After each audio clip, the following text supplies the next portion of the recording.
በዓለም አቀፉ የንግድና የኃይል አቅርቦት መስመር ላይ እጅግ ወሳኝ በሆነችውና በጠባቧ የሆርሙዝ የባህር ወሽመጥ ላይ በአሁኑ ወቅት ሰላም የሚባል ነገር ከታሪክ ማህደር የጠፋ ይመስላል። ሰማዩን በብረት ክንፎቻቸው የሸፈኑትና ምድርን በሚያናውጥ ድምፃቸው የቀጠናውን ጸጥታ የሰለቡት የአሜሪካ የጦር ጀቶች አሁን ላይ ከከፍተኛ ወታደራዊ ዝግጅት አልፈው ወደ ቀጥተኛ ፍልሚያና ያልተጠበቀ አደጋዎች ውስጥ ዘልቀው ገብተዋል። ሰሞኑን በኦማን የባህር ዳርቻ ላይ በድንገት የተከሰከሰው የአሜሪካ ወታደራዊ ኩራት የሆነው የኤች-64 አፓቼ ሄሊኮፕተር መውደቅ ቀጠናውን ምን ያህል ለከፍተኛ ፍንዳታ የቀረበ መሆኑን የአሜሪካ ኃያልነት በምን አይነት አስፈሪ ማዕበል ውስጥ እንደሚገኝ የሚያሳይ ግልጽ ማሳያ ሆኗል። ይህ አደጋ ተራ የቴክኒክ ብልሽት ወይንም አጋጣሚ ክስተት ሳይሆን በመካከለኛው ምስራቅ ለወራት ሲነድ የቆየው የእሳት ነበልባል ወደ አውዳሚና ወደማይመለስ ደረጃ መሸጋገሩን የሚያበስር አስፈሪ ደውል ነው። የአሜሪካ የጦር ማሽን ቁንጮ የሆነችውና የሰማይ ነብር ተብላ የምትጠራው አፓቺ በዘመናዊ የጦርነት ታሪክ ውስጥ ተወዳዳሪ የሌላት የጥቃት ሄሊኮፕተር ተደርጋ ትወሰዳለች። ጠላትን ከሩቅ መርጣ በማጥፋትና ለምድር ጦር የማይበገር ሽፋን በመስጠት የምትታወቀው ይህች ድንቅ መሳሪያ በሆርሙዝ ውሃ ላይ ግን እጣፈንታዋ ከባህሩ ጥልቀት ጋር መዋጥ ሆኗል።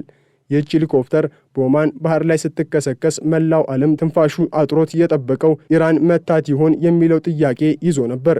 ምንም እንኳን የአሜሪካ ማዕከላዊ እዝ ሴንትኮም የሁለቱ አብራሪዎች ሕይወት በተአምራዊ ሁኔታ መትረፉንና በ2 ሰዓታት ውስጥ በባህር ላይ የሚንሳፈፍ እጅግ ዘመናዊ የናዚ ድሮን አማካኝነት መታደጋቸውን ቢገልጽም በወታደራዊው ዓለም ግን ይህ ትልቅ ድንጋጤንና ስጋትን የፈጠረ ክስተት ነው። አብራሪዎቹ በሕይወት መቆየታቸው ትልቅ የምስራች ቢሆንም የአፓቺ ሄሊኮፕተር ለመጀመሪያ ጊዜ በዚህ ከኢራን ጋር በተቀሰቀሰው ጦርነት ውስጥ መጥፋቷ አሜሪካን ምን ያህል ከፍተኛ ዋጋ እያስከፈላት መሆኑን ያረጋገጠ መራራ እውነት ሆኗል። ይህ ክስተት የተከሰተበት ወቅት ደግሞ ጉዳዩን ይበልጥ አሳሳቢና ታሪካዊ ያደርገዋል። ኢራንና እስራኤል ለብዙ ዓመታት በስውርና በወኪል ኃይሎች ሲያደርጉት የነበረው የጥላቻ ፍጥጫ ወደ ቀጥተኛ ወታደራዊ ግንኙነት ቀይረው እጅግ ዘመናዊ በሆኑ የሚሳኤልና የድሮን ጥቃቶች መለዋወጥ ከጀመሩ ጥቂት ሰዓታት በኋላ ነው ይህ አደጋ የተሰማው። የአሜሪካ ጀቶችና ሄሊኮፕተሮች በሆርሙዝ ሰማይ ላይ የሚያደርጉት ጥበቃ በኢራን ላይ የሚያደርገውን የባህር ላይ ከበባ ለማጥበቅና የኢራንን አነስተኛ የጦር ጀልባዎች እንቅስቃሴ ለመክታት የታለመ ቢሆንም የኢራን ወታደራዊ ኃይልም በበኩሉ ማንኛውንም አይነት የሰማይ ላይ ጥሰት ለመመከት ጣቱን በቃታው ላይ አድርጎ እንደሚጠባበቅ ግልጽ ነው። ፕሬዚዳንት ዶናልድ ትራምፕ በኒውዮርክ ከጋዜጠኞች ጋር ባደረጉት ቆይታ አብራሪው ደህንነታቸው የተጠበቀ መሆኑን ቢናገሩም በንግግራቸው ውስጥ ግን ትልቅ የዛቻና የዲፕሎማሲ ቁማር ድምጸት ተደምጧል። ትራምፕ በታላቅ ድፍረትና በለመዱት የአነጋገር ዘይቤ አብራሪዎቹ ደህና ናቸው፣ ምንም ጉዳት አልደረሰባቸውም ሲሉ በልበ ሙሉነት ቢናገሩም ከጀርባው ግን በቢሊዮን የሚቆጠር ዶላር ሀብትና የአሜሪካ ወታደራዊ ክብር በባህረ ሰላጤው አሸዋና ማዕበል እየተበላ መሆኑን ዓለም እያየው ነው። ትራምፕ በንግግራቸው ውስጥ በ2 እና በ3 ቀናት ውስጥ ታላቅና ሀያል የተባለ የሰላም ስምምነት ከኢራን ጋር ሊፈረም እንደሚችል ተስፋ ቢሰጡም በሌላ በኩል ግን ካልሆነ ግን ሁሉንም ነገር እናጋየዋለን የሚለው የዛቻ ቃል የቀጠናውን ሁኔታ ምን ያህል ሚዛኑን የሳተ መሆኑን ያሳያል።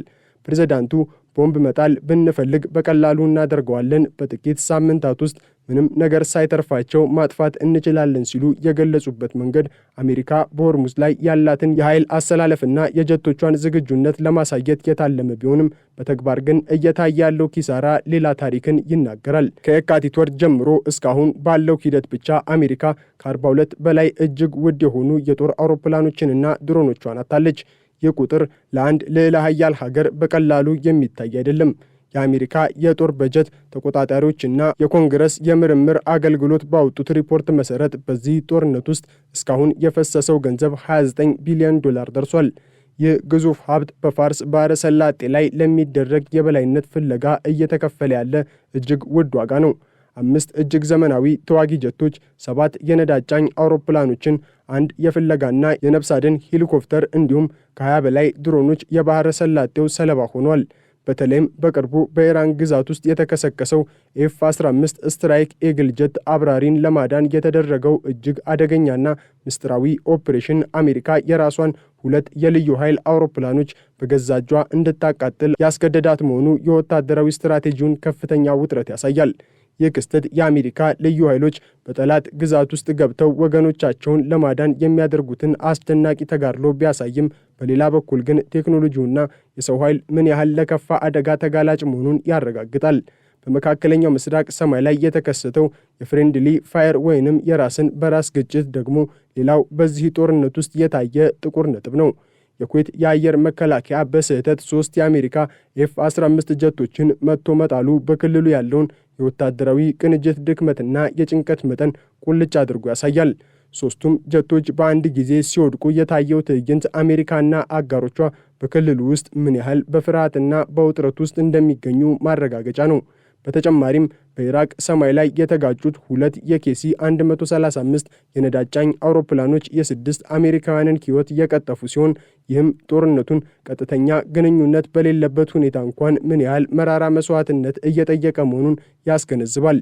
እነዚህ አውሮፕላኖች እያንዳንዳቸው በሚሊዮን የሚቆጠር ዶላር የሚያወጡና ለዓመታት የተገነቡ የጦር ሀብቶች ቢሆኑም በአሁኑ ወቅት ግን በሆርሙዝ ሰማይ ላይ እንደ ቅጠል እየረገፉ ይገኛሉ።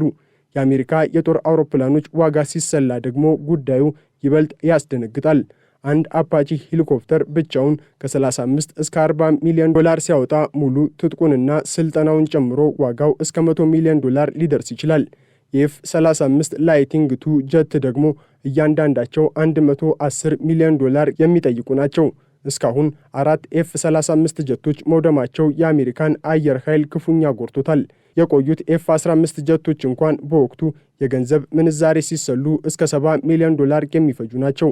ይህ ሁሉ የሀብት ውድመት እየሆነ ያለው ደግሞ በኢራንና በአሜሪካ መካከል ያለው ፍጥጫ ገና ወደ ታላቅና ግልጽ ጦርነት ሳይሸጋገር መሆኑ ወደፊት ሊመጣ የሚችለውን ጥፋት ለመገመት አዳጋች ያደርገዋል። የኢራን መንግስት በበኩሉ የአፓቺውን መከስከስ በዝምታና በጥንቃቄ እያየው ነው። የኢራን መንግስት መገናኛ ብዙሃን አደጋውን ቢዘግቡም ስለ መንስኤው ምንም አይነት ዝርዝር መረጃ አለመስጠታቸው ሌላው ድብቅ መልእክት ሊኖረው ይችላል።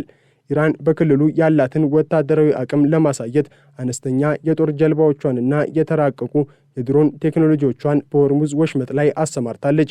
አሜሪካ እነዚህን ጀልባዎች ለመቆጣጠር አፓቺዎችንና ሌሎች ጀቶችን ብትጠቀምም የኢራን ስትራቴጂ ግን አሜሪካን ረጅም ጊዜ በሚፈጅና ከፍተኛ ኪሳራ በሚጠይቅ የአየር ላይ ጦርነት ውስጥ ዘፍቆ ማቆየት ይመስላል። የኢራን ባለሥልጣናት በተደጋጋሚ እንደገለጹት እስራኤል በሊባኖስና በጋዛ የምታደርገውን ጥቃት ካላቆመች የሆርሙዝ ወሽመጥ ለማንም ክፍት እንደማይሆንና የአሜሪካ ጀቶችም በሰላም እንደማይበሩ አስጠንቅቀዋል።